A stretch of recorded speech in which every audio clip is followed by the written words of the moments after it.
Yeah, so I like to listen to people, open to ideas, and I believe this is something where it is important, yeah, because you might think you know everything, but a small idea can change, the whole scenario. And this is something in me where I like to communicate, and I listen, and I analyze any ideas or anything comes to me. Marhaba, I'm Janan Farhat. And I'm Derek Zeno from the Al Khaimah Foundation. Welcome to C-Suite Talks, a podcast about what it really means to lead. We're talking to the people behind the titles to hear their stories, lessons, and a few surprises along the way. Because leadership is more than just the corner office. It's personal.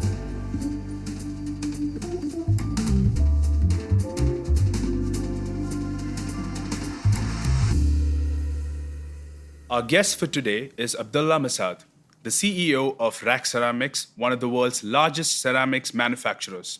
Good morning, Abdallah. Good morning. How are you? Everything is good, thank you. Abdallah, you formally joined RAK Ceramics in 2006 as Deputy CEO.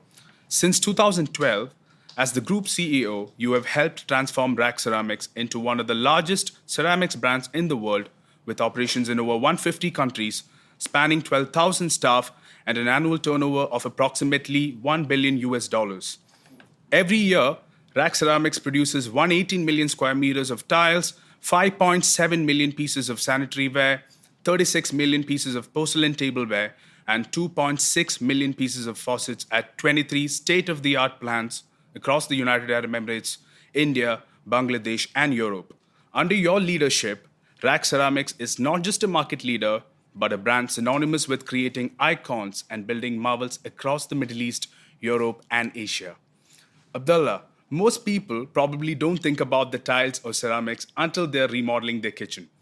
What's something surprising about the ceramics industry that people might not know? Look, first, thank you for the introduction. And look, I'm a member of a group, and for sure, all the credits goes to the team, to the board, and I'm there as a member of, and I'm very proud of the transformation and the position which RAK Ceramics hold worldwide.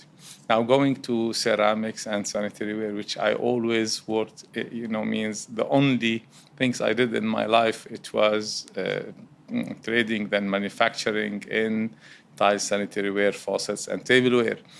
Tiles is a hygienic product. It's a sustainable product. It's a product where thanks to the technology and the digital,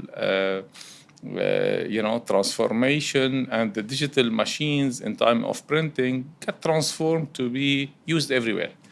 So today, tiles is not only bathroom and kitchen, which we started. I started this industry in 1993. It was only used in this part. Today, everywhere, any commercial area, in cladding, in outdoor, in indoor, and it's a great product. Yeah, I think ceramics has become part of people's lifestyles now. Yeah. Exactly. All right, awesome. Our 15-minute chat begins now. Could you walk us through your typical morning routine from the time you wake up to how you prepare yourself for the day ahead? Look, when I wake up in the morning, the first things I like to do is sports, And actually, if I want to say, most of my day start with swimming. Yeah, and swimming, where honestly, when you swim, first you exercise, you burn calorie, and for me, it's a way where I plan my day. You have, some time for you where you don't talk to anyone, you don't need to look at your mobile or email, and this will be the planning of my day. So this is how I start till, I come to the office, and for sure there, the email starts and the work kick off. When do you usually get to the office? It's between 9 to 10 in the morning. But I like to stay more in the evening. So you come at maybe 7 p.m., you'll see me in the office. Right, wow. All right. Was there a key moment in your life that changed your career path? Can you tell us about that experience? Yeah, as you said, I joined RAK Ceramics officially in 2006 as a, deputy CEO. Before that, when I finished my university, I started working in a family business in ceramics and sanitary ware, starting from selling till 1997, where with two partners, I started my own company in distribution. And from there, I started to buy from RAK Ceramics and distribute RAK Ceramics products in Lebanon. And in 2004, because, my background is marketing management, and my specialty is tiles. So I worked, I assisted RAK Ceramics in terms of, from 2004 to 2006, in terms of marketing, branding, and positioning. And from there, I've been asked to join RAK Ceramics. And honestly, this was a transformation, transformation being from a distribution company in a country to honestly working in RAK Ceramics as a conglomerate multinational. It was a transformation for me. Oh, that's true. Abdullah, you have a very stellar career record, to be honest. I'm quite impressed. I'm also from a business background, so for me, this is really exciting. What I really thought was interesting is that you joined as deputy CEO, and very soon you rose to CEO of RAK Ceramics, right? So, in your opinion, what is the most underrated skill that has helped you advance in your career? No doubt, as I said, I'm coming from academical background and going into working in the same industry from a distribution perspective. So I believe if you ask about me, I'm a good listener. Yeah, so I like to listen to people, open to ideas, and I believe this is something where it is important, yeah, because you might think you know everything, but a small idea can change, the whole scenario. And this is something in me where like to communicate, and I listen, and I analyze any ideas or anything comes to me. Amazing. All right, now that we've gotten to know you a bit, let's switch things up and get a little more personal. Could you give our Wheel of Questions a spin?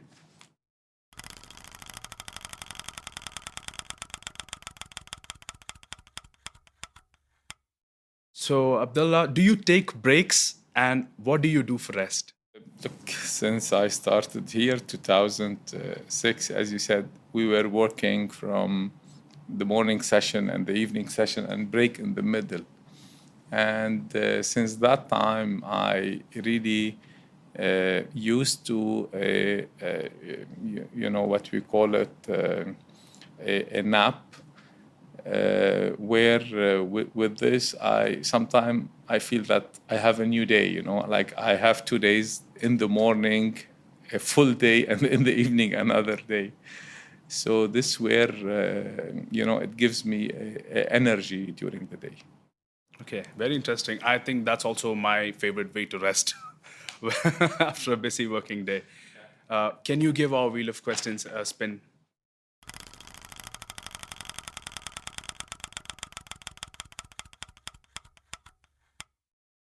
What's the best piece of career advice you've ever been given?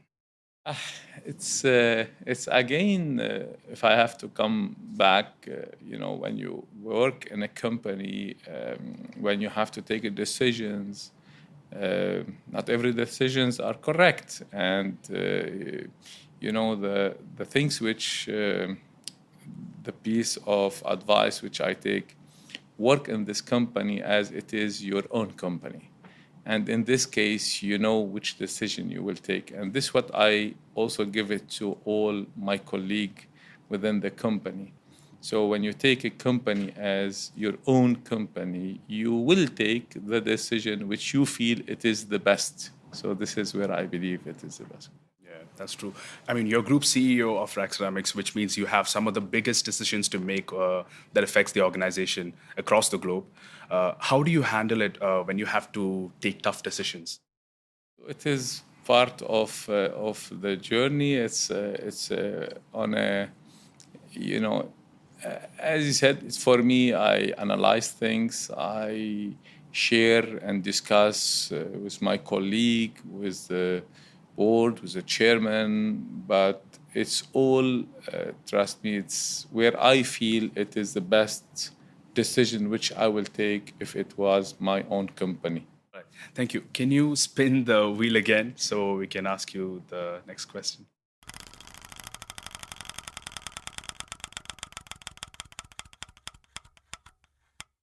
This is an interesting one. Tell me about a time you failed. How did you recover and what did you learn?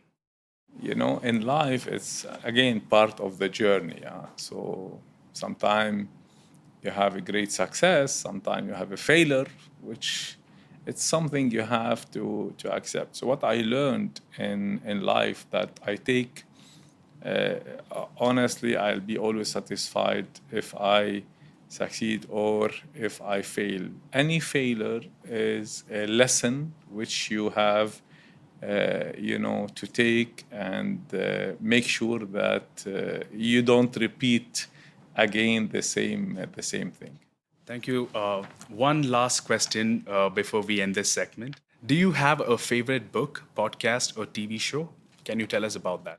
Honestly, I read a lot, but I don't read books and focus only on one book. I read a lot of reports. I watch shows. So I don't have one preferred. So from every book you take something. And today with the area of digital and the AI and things where you will be more interesting on the things going for the future.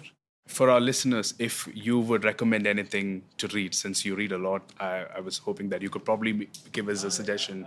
I go personally on a management style. I'm more interested in management, in marketing, and from this perspective, you take any things from a marketing perspective or a management, and I will like it.